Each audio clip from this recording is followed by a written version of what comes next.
Hi, today we're going to be making waffles and I'm going to show you how to use the waffle maker. So first thing you want to do is wash your hands, hot soapy water always.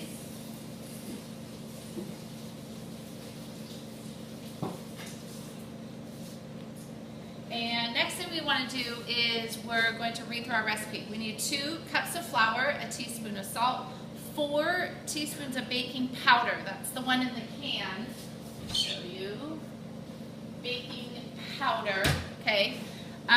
2 tablespoons of sugar, 2 eggs, 1½ cups of milk, 1 teaspoon of vanilla, and then on your recipe it says ½ cup of syrup, and that's for the top of the waffles, okay. You're gonna have 2 mixing bowls. You're gonna have a dry mixing bowl and you're gonna have a liquid mixing bowl. In your dry mixing bowl, you're going to have flour, salt, baking powder, and sugar, okay?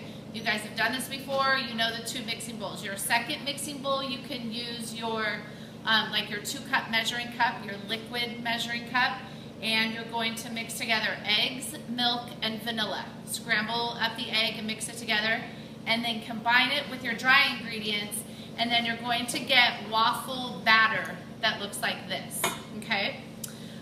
Once your batter's ready, then you're going to use one of these, which is called a waffle iron.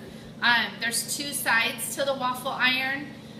You have to plug it in to heat it up. So I'm going to go ahead and plug it in.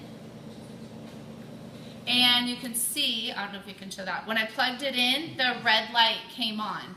So that tells me it's not ready because red means stop, don't go, right? So when the green light comes on, that means it's preheated and it's ready to go. There's 5 settings, 1 through 5, for a heat setting. The higher the setting, the toastier the waffle's gonna be. It'll be a little bit more crunchy if you set it on like a 5 or a 4 versus not quite as crunchy or toasty on a 1 or a 2.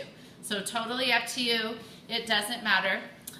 For the first couple waffles, what you're going to do is you're going to spray cooking spray on the bottom and the top. It's really important that you make sure that you spray it on the bottom and the top. So I'm going to go ahead and do that. Okay, and I have this facing you. Normally when you would do this, it would be facing the person that's cooking, but for demonstration purposes, I'm showing you, okay? So I'm gonna close this and I'm just gonna wait for that green light to go on. Make sure your batter should be pretty thick.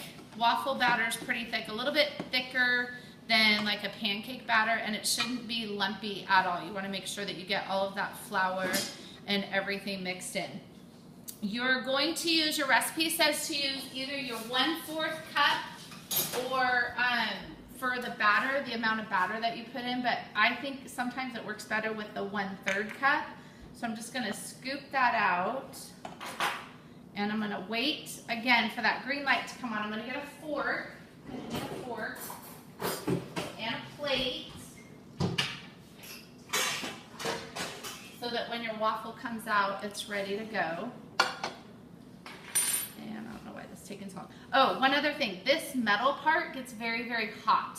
The black handles are plastic. Those don't get as warm, but the metal part gets very hot, so make sure that you don't burn yourself. I don't know why this is taking so long to heat up. You can pause it. Press stop.